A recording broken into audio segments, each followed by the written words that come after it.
All right, Krystal, what's on your radar? Well, there is a vital election going on right now down in the state of Alabama as workers at an Amazon warehouse there are set to choose whether or not they want to unionize under the Retail, Wholesale, and Department Store Union. That effort has already had massive impacts. It's garnered national media attention, which is frankly a rarity for anything involving unions and labor these days. Politicians like Bernie Sanders, Marco Rubio, and even Joe Biden have weighed in. And reportedly, more than 1,000 Amazon workers across the country have reached out to unions about organizing their own workplaces inspired by that Alabama effort. The big hope is that a successful union drive in Bessemer, Alabama could trigger a domino effect with Amazon warehouses across the country. That would truly represent a sea change in labor relations, given that the story of the past 40 years has been one of workers getting crushed, unions getting decimated, and corporate bosses under Democratic and Republican administrations getting every last thing they could possibly want. Now, I am cheering for these workers and for union power more broadly as the most essential element in rebalancing the rigged economy, democratizing power, and reestablishing some level of class politics. But I also want to be honest with you. The odds that this unionization effort will succeed where every other Amazon union effort before it have failed are extraordinarily long. Not because workers don't want to unionize, but because the current environment hands employers all the leverage, all the tools, and all the power, and leaves workers in an extraordinarily precarious position. The question in this election isn't really whether workers want a union. It's whether they are willing to withstand the threats, bullying, and harassment that it would take to get one. As the funky academic put it, they aren't voting against the union. They are voting against the threat of overwhelming corporate retaliation, which could go up to and include the plant shutting down. So here is the truth about the dynamics of this election. The first thing you have to understand is that while the Bessemer Amazon workers have found themselves in the middle of a partisan tug of war over corporate power, their goal was never to be part of a major political news story or some grand national project. They just want respect. They want dignity. They want to be treated like human beings in their workplace. Sarah Jones at New York Magazine interviewed one of the lead organizers, Daryl Richardson, about why he was pro-union. Mr. Richardson described a deeply dehumanizing workplace where you could be fired just for going to the bathroom. He said, from 11 to 10 hours a day, only 2 breaks. It's very stressful. It's very tiring. You be sore, your wrists be sore, your legs be sore, you be cramping up. It is devastating and it's really rough.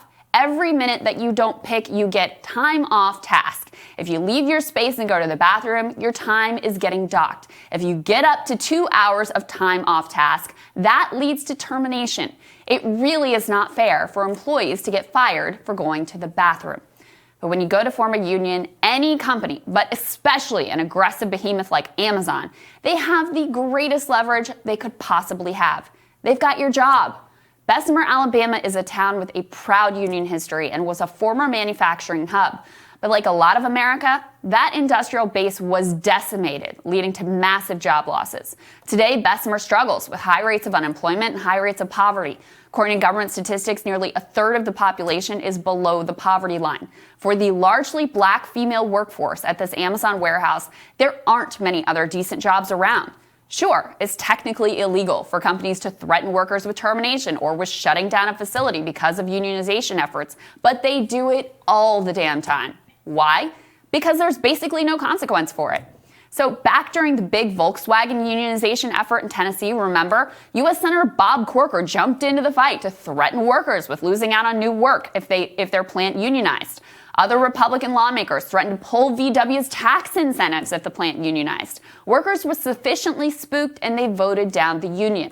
Amazon, of course, has its own union-busting history. They hire spies and Pinkerton goons. They track union activity through heat maps, and they force workers to attend anti-union meetings. In Bessemer, they went so far as to pressure the town into changing the timing of a traffic light so that union organizers wouldn't have a chance to even talk to workers while they were stopped at that light. And never forget that according to allegations in a lawsuit filed by New York Attorney General Letitia James, they fired Christian Smalls because he dared protest their illegal lack of COVID safety precautions. Those allegations, by the way, were corroborated by multiple Amazon HR employees.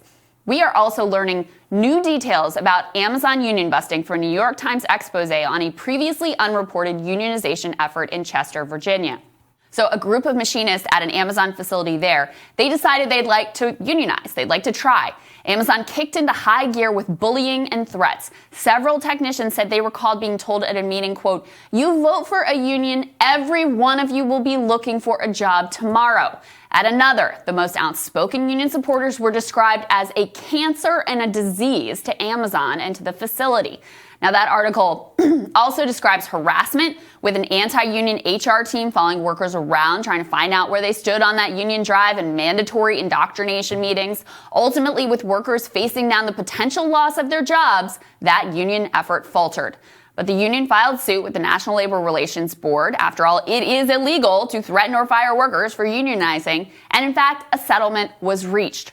But all it required Amazon to do was to post flyers around the warehouse swearing that they wouldn't violate their employees' rights again. Those flyers specifically mentioned a lead union organizer named Bill Huff, saying that they had warned he would be terminated and they would officially rescind that warning. 6 months later, they fired Huff anyway. He was terminated while in the hospital having knee surgery. So to sum up, according to this report, workers wanted a union. Amazon illegally threatened their jobs, the federal government gave the company a meaningless slap on the wrist, and Amazon went on to find an excuse to fire a key organizer anyway and faced zero consequences for any of it. Do you think those workers there will ever try to unionize again? And does that sound like a fair system to you? One where workers can freely choose whether or not they want representation in the workplace? Of course not. And now Mr. Huff, who was fired after leading that Chester organizing effort, is watching what's happening in Bessemer with great interest and concern. He told the New York Times, quote, "They will fall to threats or think I won't have a job. Amazon will replace me. When a company can do things to you in secret, it's real hard to withstand.